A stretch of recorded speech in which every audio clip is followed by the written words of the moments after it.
Hi, I'm Sid. You may know me as Sour and Sick over on Instagram or Twitch. That's where I tend to be the most active, but we have made our way to YouTube. And I have had countless requests for a plant tour, my plant collection, and I really wanted to give it to you guys now that I've found the time to film, and everyone's looking pretty good. So here we go. Starting off strong with one of my favorites is my pink variegated string of hearts. She has honestly become quite happy since I've moved into my new room, and she's been growing like crazy. I do have some detangling to do, and I may end up propagating her so she's a little fuller on the top rather than just the long vines, but one of my absolute favorites. I love her. I love the pink tones in the leaves. Also a very, very easy plant to take care of. Another one of my personal favorites is my baby Thai constellation Monstera. She's doing quite well. She's very small still, but as you can see, her variegation is beautiful. I cannot wait till she gets bigger. I do have another Monstera that I will be showing you later on, but it's gonna take quite a bit of time before she looks anything like my normal Monstera. But stunning, I love her. I am doing everything in my power to keep her alive and keep her thriving. Next up is my Dracaena Malachi, which is honestly, I believe, one of the newer varieties of Dracaena. There is a similar looking Dracaena, I believe it's the Dracaena Emerald, as well as the Dracaena Lemon Lime, and this is almost a combination of both. It has both the light green, the white, and the dark green variegation on the leaves, and it is stunning. I cannot wait for this to get bigger, but they are very slow growing plants, so if you like to keep plants, you must also learn how to practice patience. But I love her. This is also in a vintage pot that I got off of Etsy, and I feel like it just works perfectly. Coming up next is my Raven ZZ. So you may often see ZZ plants that are green. They're a very common house plant because they are great with low light as well as low water. But with the Raven ZZ, as the leaves mature, they turn to this like deep black color. All of the new growth will be green, but you'll slowly start to see it fade into a darker, deeper black. But I adore it. I never have to worry about it. I probably water it once a month, and it's very happy and just chills in the corner of my room. Next up is my Baby Tears plant, also known as Pilea glauca.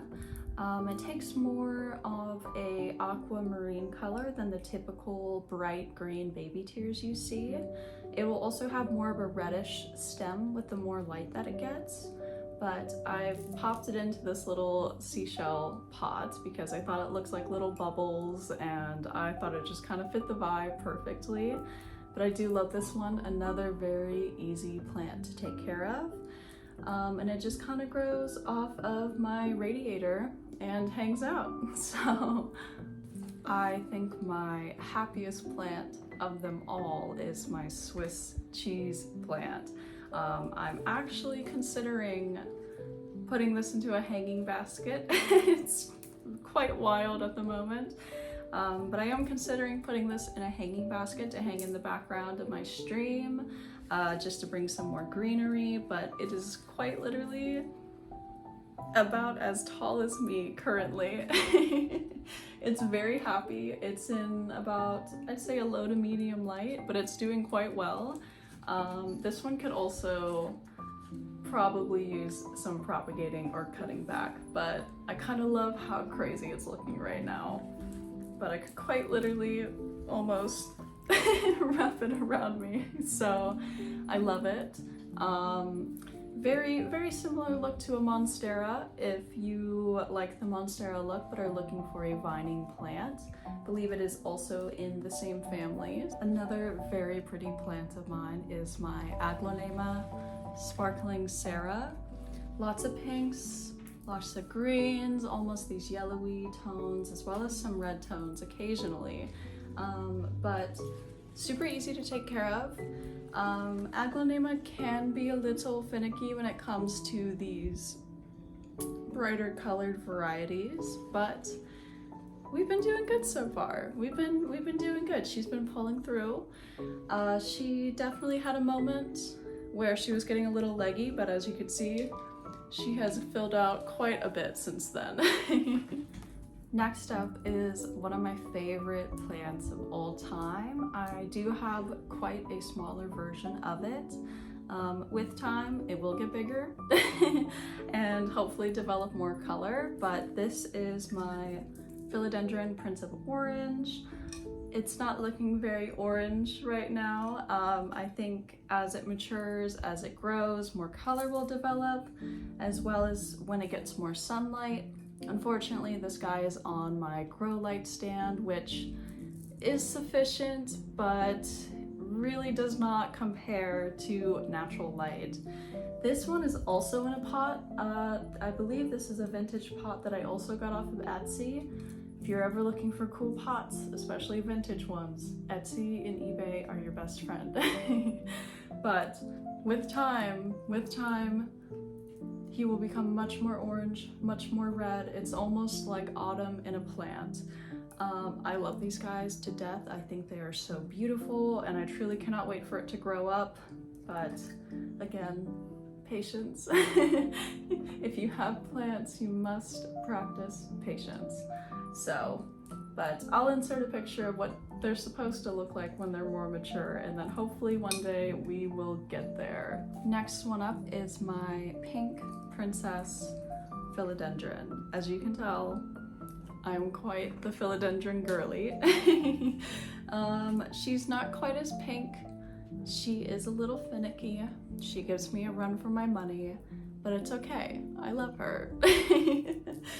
She does have some pink inclusions, just not as prominent as some of the ones you'll see online, but as you can see, there is some pink variegation. I'm hoping once I have more space and I'm able to put her in more of a natural light setting, more of that pink variegation will pull through.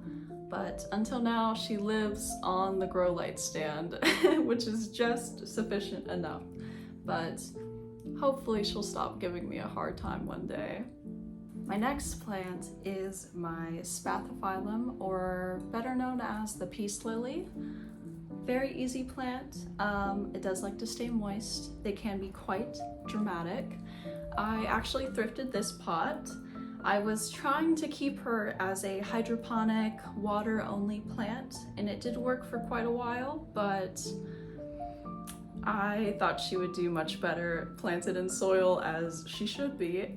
So she now rests in my angel pot. Still a baby. I got her very, very small, so we've made some progress, but quite a little plant compared to the typical peace lilies you will see.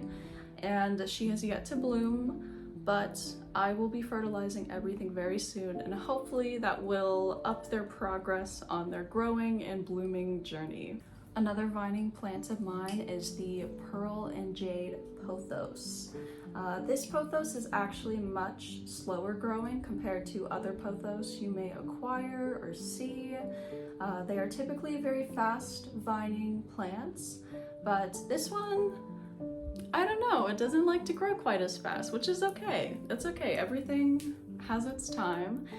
It's filled out quite on top. It seems pretty happy with where it's at.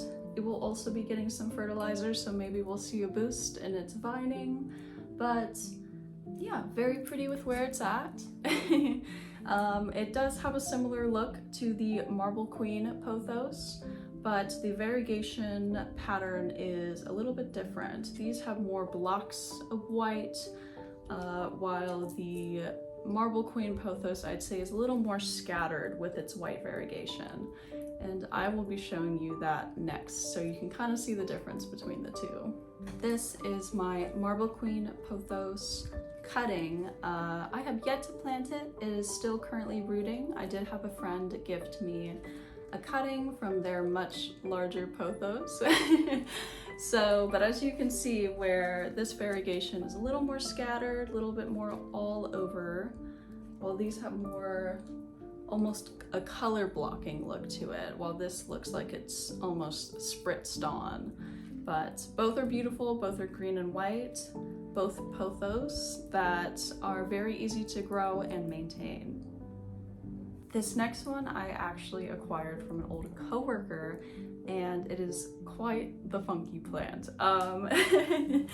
It is a riff-raff cactus, so it kind of looks all over the place. It is a little bit all over the place, but it does have a very interesting shape. It's not spiky like a typical cactus, but it almost looks like a doodle you would do on a paper, right? It's very inconsistent with how it grows and its shape, but it is interesting. It has these ridges and bumps almost, and typically you'll see this sort of odd shape as it grows. A very weird plant, but I do love it dearly, as a coworker gave it to me, and she moved very, very far away, so I have a little bit of a piece of her, even if it's a weird little guy. My next plant, I think, is one of the funkiest I own. This one has gotten quite popular over the past few years, but it is the Begonia maculata. It's also known as the polka dot plant, but there is another plant where its name is strictly polka dot plant. If you get into plants and start to purchase them and care for them, you will see that there is a lot of overlapping and rebranding almost of plant names all of the time. But I do love this one. It's very funky. It brings a cool vibe to the room depending on where you have it. I think it's just really unique. And begonias typically can be a little hard to take care of, but this one I've found is quite easy, honestly. I can really let it dry out. It doesn't have to stay moist like other begonias, and they can get quite large. So I'm very excited for probably in 10 years time when this thing is enormous. I'll be sure to update you guys when that happens. The next guy you'll see will probably be in any home, office, or establishment you walk into. It is the snake plant. I am holding him in his pot currently. He did get knocked loose not too long ago, but this is the Laurenti variety, which will have these nice little yellow streaks on each side. It's a good pop of color. Some of the other snake plant varieties tend to be just kind of a plain darkish green, but I do love the Laurenti because it can bring a pop of color in a low light situation. These guys take very low water and very low light. Super easy to maintain. You can kind of just forget about them and they keep thriving. But he belongs in this little bucket as of right now. I thought it was a cute little pot for him. Okay, we're moving into tiny guy territory. I love this plant simply because of the name. It is called a bear paw succulent. I have it in this little watering can pot. It's very cute. You may not see it right now, but if you get a closer look, right here with the look of the plant, it almost looks like a little bear paw. It's so cute. I love this guy. He is also on my grow light stand, which is why his new growth doesn't really take on as much of the look as the older and mature leaves. With some more natural light, he will look like that all over, but unfortunately, I cannot give that to him right now. But in the meantime, he does have quite a few bear paws that are pulling through and very cute. Next up is my Feeling Flirty Tradescantia. These guys can be a little bit hard to maintain. You'll get a very nice purple as well as like pastel green and just kind of pastel theme with the Feeling Flirty variety. I think all Tradescantia are beautiful, especially when they are full and bushy, but unfortunately that can be very hard for these plants to maintain that look.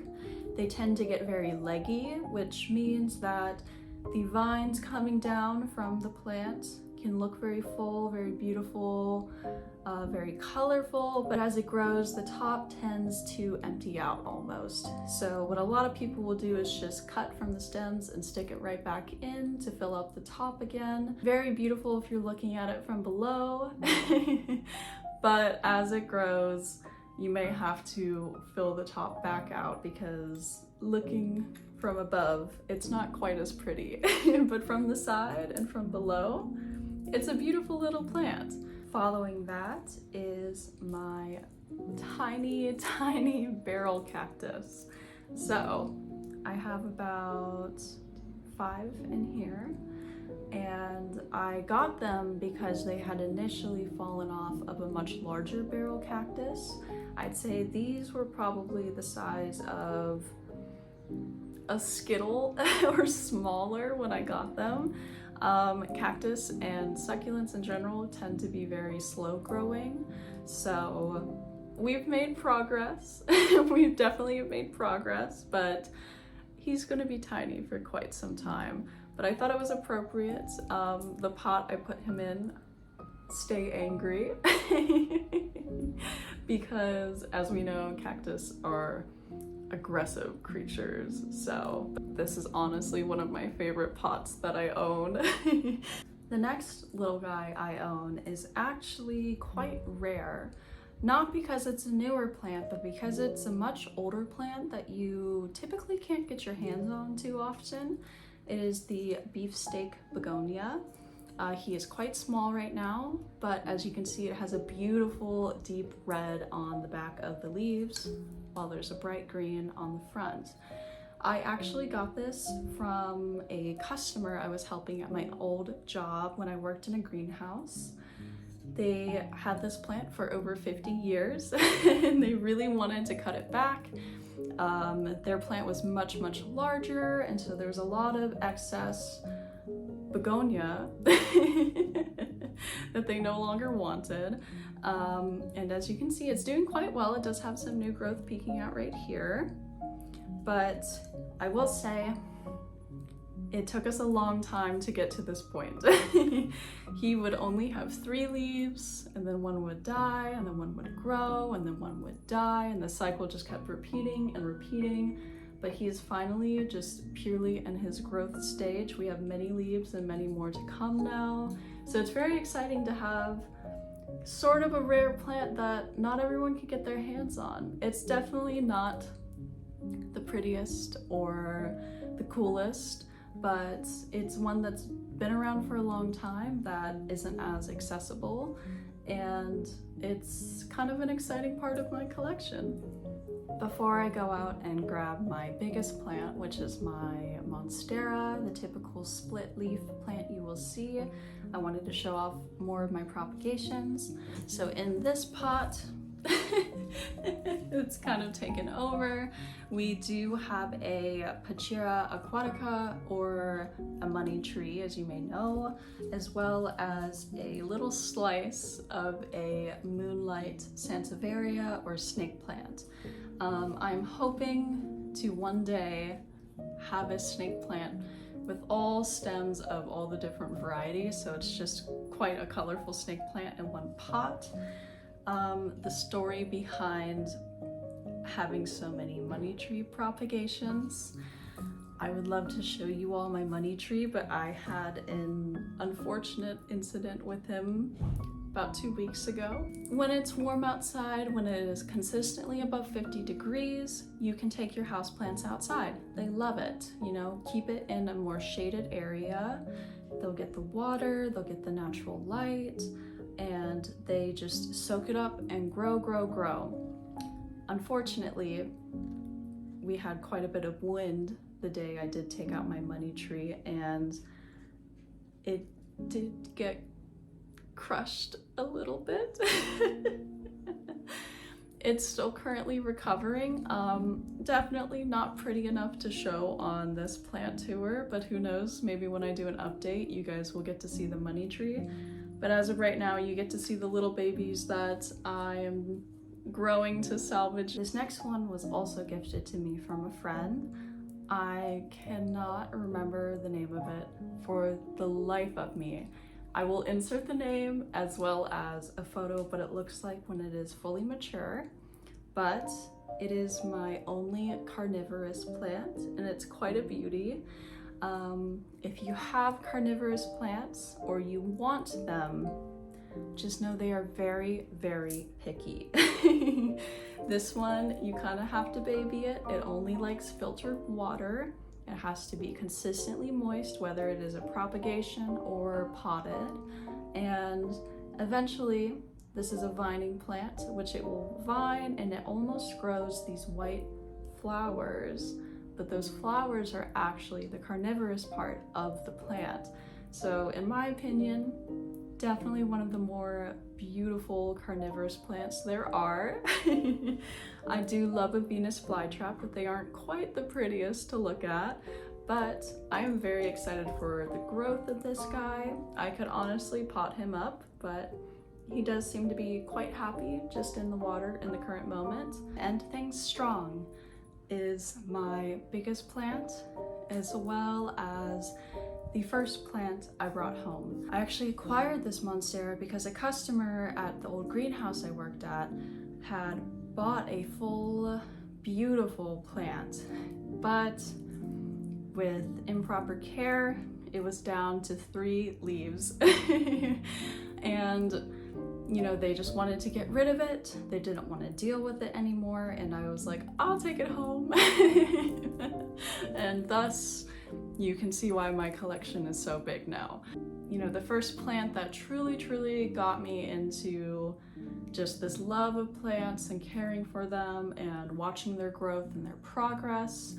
I did plant a smaller monstera along with the remaining 3 leaves of the other monstera just to fill him out a bit more, give him some extra support. As you can see, he's quite large. We had to back up the camera a little bit. This is Chime. This was my first ever plant, as well as my largest plant now. I've had him for about 3 years, I would say. As you can see, he does have that typical split leaf that you will see with most monsteras. He definitely does need some cleaning up. He has some old leaves that are dying and it's time for them to leave, but with that comes new growth. So I'm excited to see where he goes. Definitely need to clean him up a little bit, as well as restake him and kind of control this craziness. But I do love him and I cherish him, and I'm so thankful for the plant journey that he introduced me to. I do have quite a few more plants. I'd say probably about 10 more, if that wasn't enough already. But they are not in the best state. They are either very early propagations or very, very small, or just sort of in a recovery mode at the current moment. But I'm hoping by the next time around I get to do my plant tour that I'll have my own place. We can have plants in every window. No one will have to be under grow lights, and they will all be thriving and all worthy of showing off. On my channel, I really want to incorporate some more personal videos for my audience over on Instagram and Twitch, as well as the shenanigans we get to while streaming and the games we play, but I think it's a good balance to have both. I know there's a lot of people who are very interested in seeing my collection, so I'm very glad I got the time to show it off and that they were all fairly presentable and looking good. If you liked the video, please remember to subscribe, thumbs up, it helps out the channel. I'm just starting out. I'm definitely way more active over on Twitch and Instagram at Sour and Sick, but I am making my way onto YouTube and I'm excited. It's a new format, it's a new platform, and it's the beginning of an adventure, and I'm very, very excited. So I appreciate you, thank you for watching, and I hope the rest of your day is wonderful.